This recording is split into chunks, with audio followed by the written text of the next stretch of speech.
নবম pay scale নিয়ে gazette জারির দাবিতে আবারও বিক্ষোভ আন্দোলনে নামতেছে সরকারি কর্মচারীরা।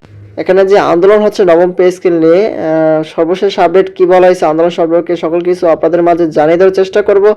আশা করি ভিডিওটি মনোযোগ সহকারে শেষ পর্যন্ত দেখার চেষ্টা করবেন। আর আমাদের চ্যানেলটিতে প্রতিনিয়ত নবম পে স্কেলের সকল আপডেট নিউজগুলো প্রকাশ করা হয়, তাই আমাদের চ্যানেলটিতে নতুন হয়ে থাকলে অবশ্যই চ্যানেলটি সাবস্ক্রাইব করে রাখবেন। এই খবরটি আজকেই প্রকাশ করা হয়েছে 28শে জানুয়ারি। এখন দেখি বিস্তারিত কি বলা হয়েছে এই আন্দোলনের সম্পর্কে। দেখতে পাচ্ছি বলা হয়েছে নবম পে স্কেলের গেজেট জারির দাবিতে আগামীকাল বৃহস্পতিবার বিক্ষোভ কর্মসূচি পালনের ঘোষণা দিয়েছে মাধ্যমিক ও উচ্চশিক্ষা সরকারি কর্মচারী কল্যাণ পরিষদ নেতারা। বুধবার 28শে জানুয়ারি সংগঠনের পক্ষে সভাপতি মোহাম্মদ জাকির হোসেন, মহাসচিব বেলাল হোসেন স্বাক্ষরিত এক প্রেস বিজ্ঞপ্তিতে তথ্য জানানো হয়। বিজ্ঞপ্তিতে আরও জানানো হয়, বাংলাদেশে সরকারি কর্মচারী দাবি আদায় ঐক্য পরিষদের সঙ্গে জোটগতভাবে নবম পে স্কেলের দাবিতে আন্দোলন ও কর্মসূচি পালন করছেন। দীর্ঘ প্রতীক্ষার অবসান ঘটিয়ে পে কমিশন সম্প্রতি প্রতিবেদন দাখিল করেন। আমাদের দাবি ছিল 31শে জানুয়ারির মধ্যে নবম পে স্কেল গেজেট জারি করতে হবে।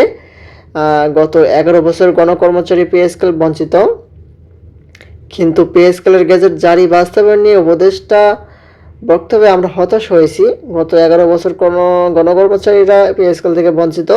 পে স্কেল বাস্তবায়ন নিয়ে উপদেষ্টার বক্তব্য প্রত্যাখ্যান করে কেন্দ্রীয় জোট বিভিন্ন কর্মসূচি ঘোষণা করেছেন। আমরা আমাদের সংগঠন থেকে কেন্দ্রীয় জোটের সঙ্গে সমন্বয় করে কাল 29শে জানুয়ারি অফিস চলাকালীন সময়ের মধ্যে স্ব প্রতিষ্ঠানের সামনে প্রথম ঘণ্টাব্যাপী নবম পে স্কেলের গেজেট জারির দাবিতে বিক্ষোভ কর্মসূচি পালন করার সিদ্ধান্ত গ্রহণ করা হয়েছে। সকলকে নিজ উদ্যোগে কর্মসূচি সফলভাবে পালন করার জন্য আহ্বান করা হলো।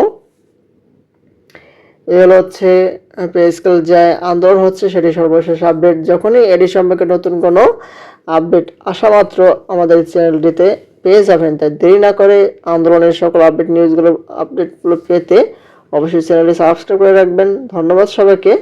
আসসালামু আলাইকুম।